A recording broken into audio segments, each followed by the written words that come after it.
Iranians have to perform. And if they don't perform, as we've said before, they don't get any of the benefits of the bargain. So what I'd ask all of you is just to report honestly that the United States isn't giving up a cent of money to Iran, and even the economic benefits, the sanctions relief and so forth that comes along with this bargain only happens if the Iranians perform.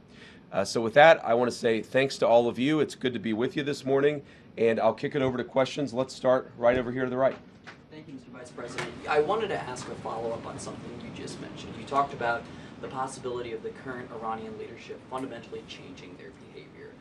Do you think that the current Iranian leadership recognizes the leverage that the U.S. holds over itself economically and militarily enough to actually go forth with fundamentally changing their behavior over the long term and going about things differently?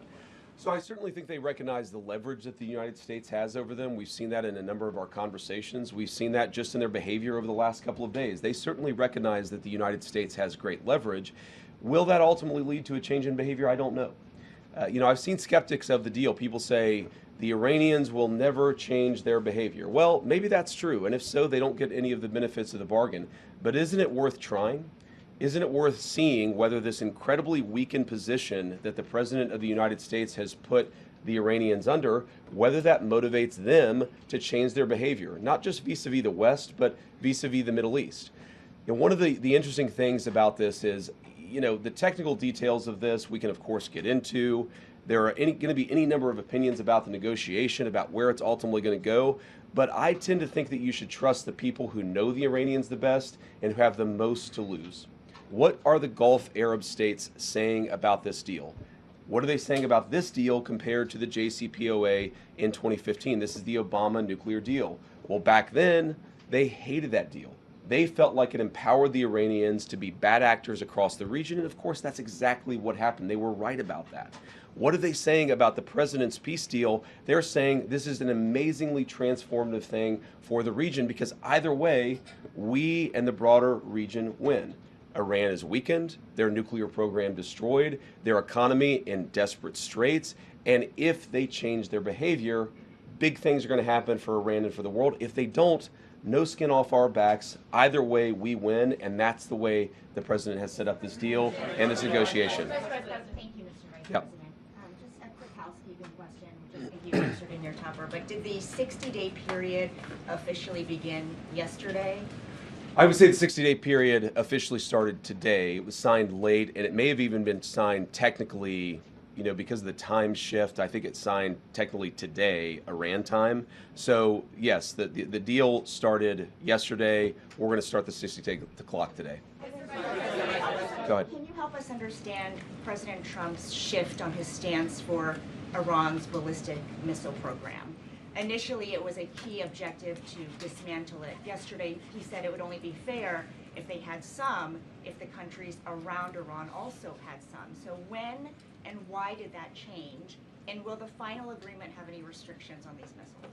So we destroyed a substantial number of their ballistic missiles and their ballistic missile launchers themselves. It's not just the bullets, but it's the actual gun. And that's what we were extremely effective at in destroying during the last 3 months of the campaign. All the president said yesterday is that, of course, countries don't give up the right of self-defense.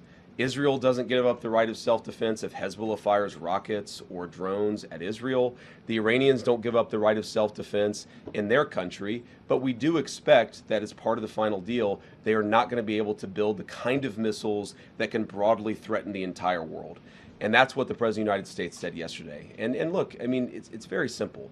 You can't tell a country, whether Israel or Iran, they're not allowed to have any self-defense. That's not what the president has asked. That's not what the president has requested. But as part of the final deal, what we want to see is Iran not funding regional instability, funding regional terrorism, and of course trying to rebuild their nuclear weapons program. That's the main thing. The nuclear weapons program is destroyed. It is gone. If the Iranians decided tomorrow to build a nuclear weapon, they simply don't have the capacity in order to do that. What we're trying to ensure is they don't rebuild that capacity, not just a year from now, 2 years from now, but many, many years from now, so that our children never have to worry about a state sponsor of terrorism having a nuclear weapon. Thank you, Mr. Vice President. You were just saying that you're hoping this deal would prevent Iran in the future from getting a nuclear weapon, but from what's been put out there of the MOU, I'm curious, how does the MOU reflect that in the future Iran will not in fact get a nuclear weapon? What's stopping them from down the road, to your point, rebuilding and restarting from where we were pre the war? Well, number one, they would have to get a lot of money in order to rebuild a nuclear program. You're talking about billions and billions of nuclear infrastructure that the United States destroyed. In order for them to rebuild that program, they would have to get a lot of money. And we have them in an economic chokehold right now that we're not going to release until they fundamentally change their behavior. What would that look like?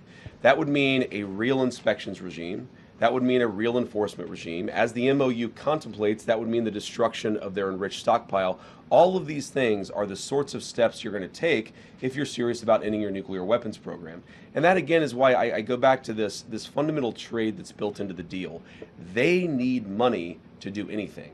Their economy is in absolute dire straits. But in order for them to get any integration into the world economy, they're going to have to show us and verify for us that they are changing their behavior. And that's why the deal is set up in the way that it is. Go ahead. President Trump said yesterday that he was going to blame you if the talks with Iran go sideways. Are you worried that he's going to make you the fall guy? No, not at all. I mean, I think the president was joking, but as he often does. But no, I think, look, the entire team has worked very well on this, and we've got this thing to a very good place for the American people. Now, I have seen some progressive criticisms of me personally saying, what experience does the Vice President of the United States have with hostile, high-stakes negotiations? And I would point those progressive critics to the fact that just 2 days ago, I spent over an hour on The View. So I actually have great experience in very hostile negotiations, and I've used that. I mean, look, Joy Behar is way tougher than the Iranians, and she and I are best friends now. So we're going to get to a good place here. We're going to get to a good place. We're already at a good place. It's just a question of whether we can really get the icing on the top of fundamentally transforming Iran's relationship with the world. Go ahead. Thank you. A couple of just timing questions. How soon, as the MOU lays out, can Iran start selling any of its oil that has sort of been impounded, right, with the blockade? And two, can you sort of explain the Lebanon component to the MOU and how that front works and the enforceability of it?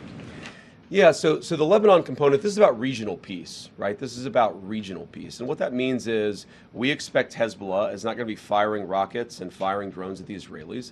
And we also expect that the Israelis are not going to be going wild in Lebanon, right? Both sides have to honor their end of the deal.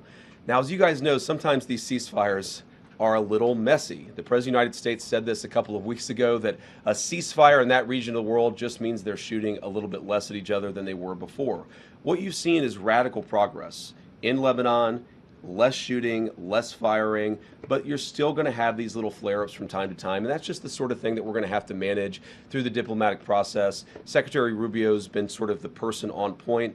It's actually worked out extraordinarily well because we do have substantially less shooting, but it's going to be something we have to manage. And eventually what we want to see is the Lebanese government, the elected representatives of the people of Lebanon, who are able to police southern Lebanon so that Hezbollah has not taken over the country, the Israelis are not threatened, and then consequently the Israelis are not attacking southern Lebanon or Beirut either. That's the plan there. You asked about the Iranian oil. Look, one of the interesting things that you've seen is that the Iranians have been completely unable to sell oil, not because of sanctions, but because of the blockade. Fundamentally, the thing that we have done here, the original, what we give, what they give, is that we said we're going to lift the blockade, we're going to allow you to sell some of your oil, and they're going to open the Strait of Hormuz. We see that process starting to work already. It's going to take a little time before it picks up fully, but that's where we are today.